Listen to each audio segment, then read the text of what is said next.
नमस्कार। मेरा नाम भाऊ तोरसेकर। आप देख रहे हैं प्रतिवाद। दोस्तों, आज का मेरा विषय जो है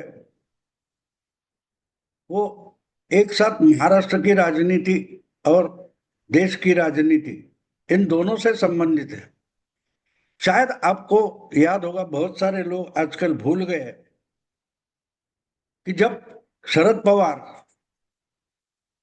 91 में 1991 में, यानी मानो कम से कम 34 साल पहले देश के प्रधानमंत्री की राज बनने के लिए दिल्ली गए थे। प्रधानमंत्री तो नहीं बन पाए, रक्षा मंत्री बन गए थे। और हमारे जो शंकरराव चौहान थे, उन्होंने भी उनको पछाड़ा था, क्योंकि राजीव गांधी की आकस्मिक हत्या हो गई थी और कांग्रेस में बहुत बड़ा खालीपन, एक वैक्यूम पैदा हो गई थी कि अभी आगे कांग्रेस को कौन चलाएगा। बहुत सारे लोग उस वक्त राजीव गांधी की पत्नी सोनिया गांधी के पीछे पड़े थे कि आप कांग्रेस के अध्यक्ष बन जाओ, आप कांग्रेस का नेतृत्व करो। लेकिन सोनिया गांधी ने सुना नहीं, बच्चे बड़े छोटे हैं, उनको संभालना है, प्रियंका और राहुल गांधी को। तो सबसे बुजुर्ग थे वो नरसिंह राव, कांग्रेस के अध्यक्ष बने। और जब सरकार बनाने का समय आ गया तो वो प्रधानमंत्री बन गए। उनकी स्पर्धा में एक तगड़ा नेता करके शरद पवार इसमें कंपटीशन में उतरे थे, लेकिन जीत नहीं पाए। और उसके बाद और एक उन्होंने गलती की कि जबकि केंद्र का मंत्रिमंडल बन रहा था तो उनको एक स्कोप था, लेकिन उन्होंने एक महीना खराब किया। महाराष्ट्र का मुख्यमंत्री पद छोड़कर अगर वो इमीडिएटली निकल जाते दिल्ली के लिए तो वो देश के गृह मंत्री बनते और नंबर 2 के मंत्री बनते। लेकिन उनको महाराष्ट्र से उनके पैर निकल नहीं रहे थे। उनके पश्चात महाराष्ट्र में मुख्यमंत्री कौन बनेगा, वो अपने विश्वास का होना चाहिए, वगैरह वगैरह। इसलिए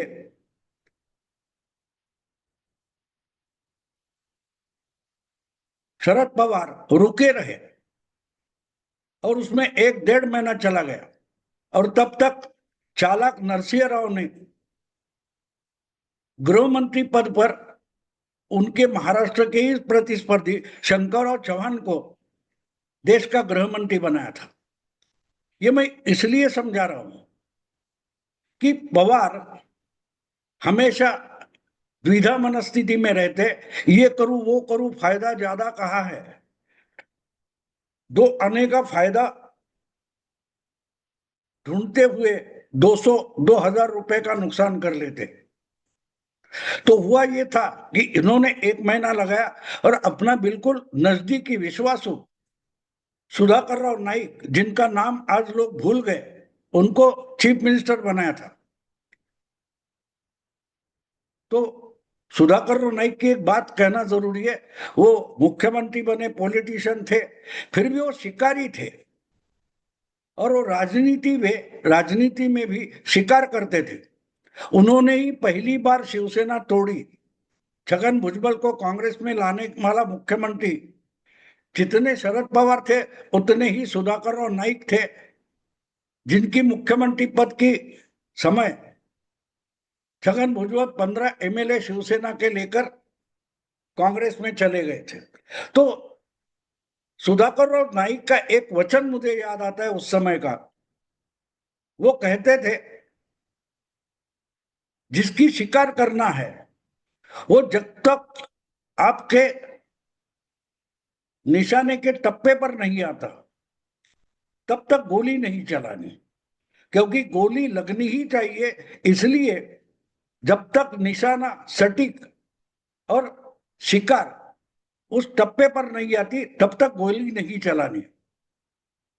और बिल्कुल यही बात राजनीति में होती है।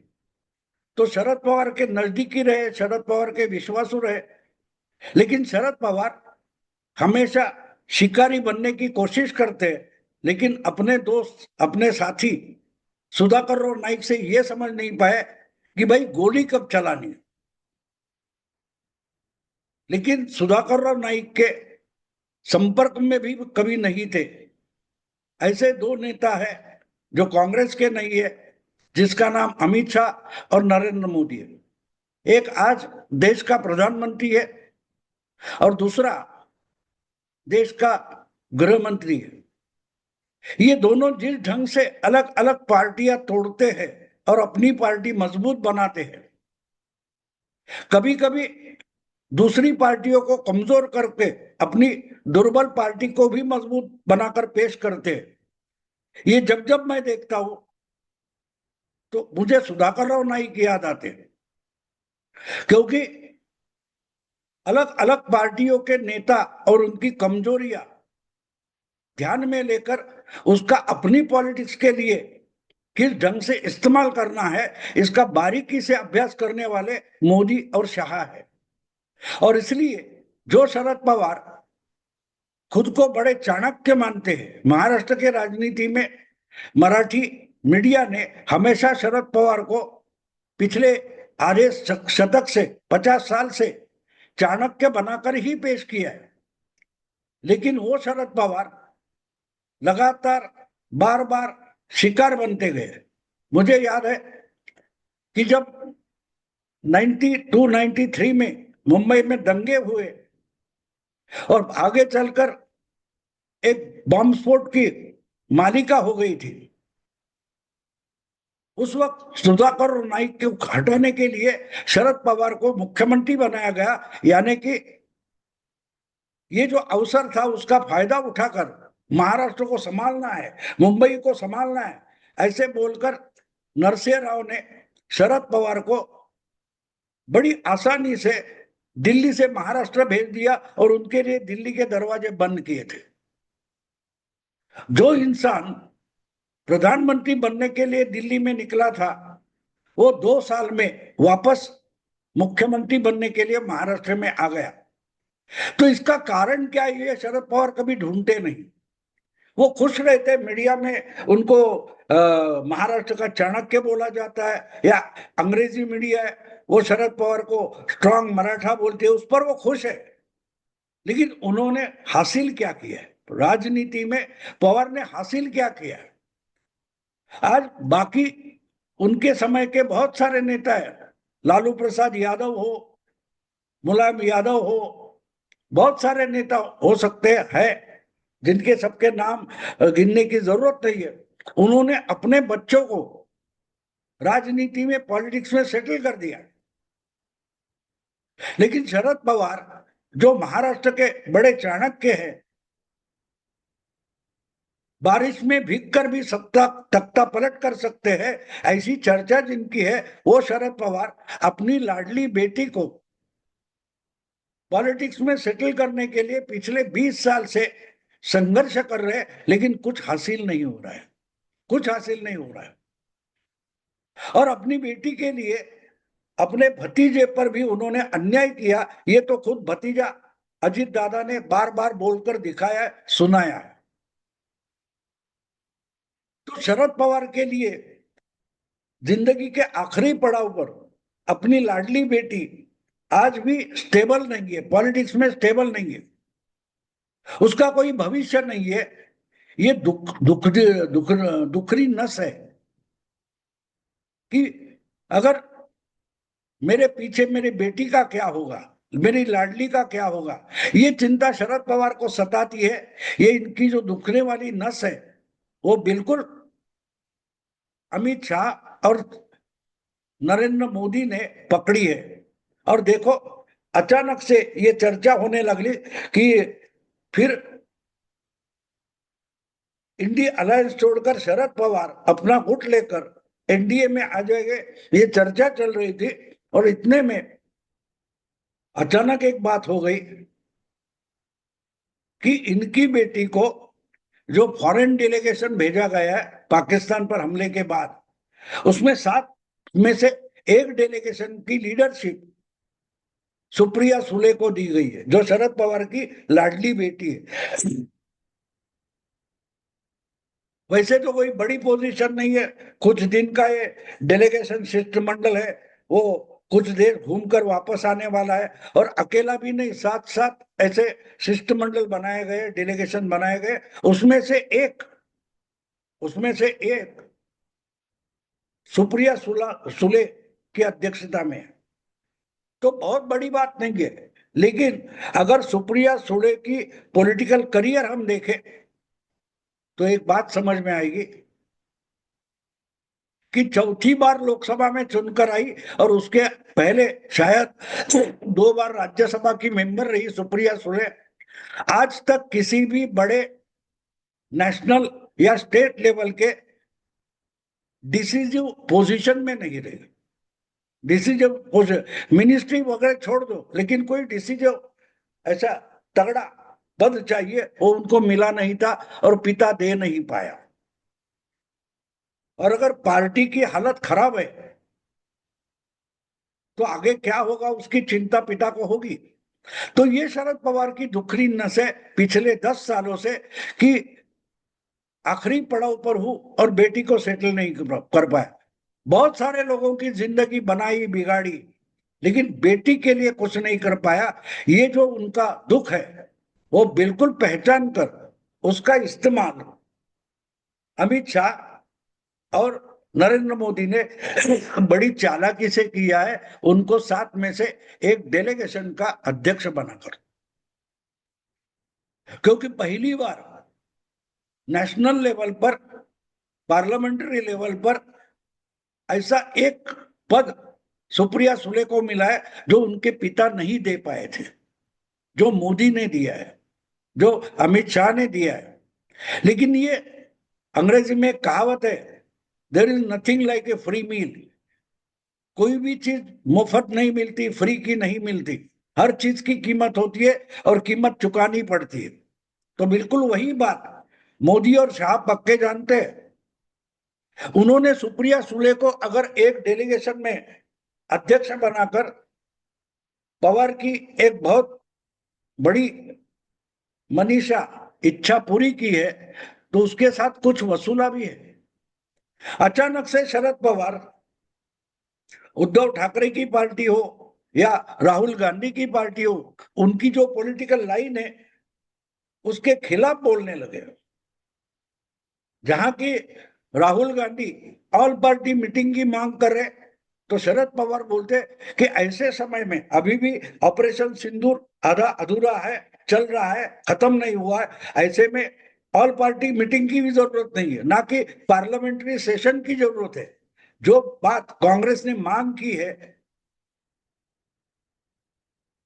उसको ठुकराने तक शरद पवार जा पहुंचे।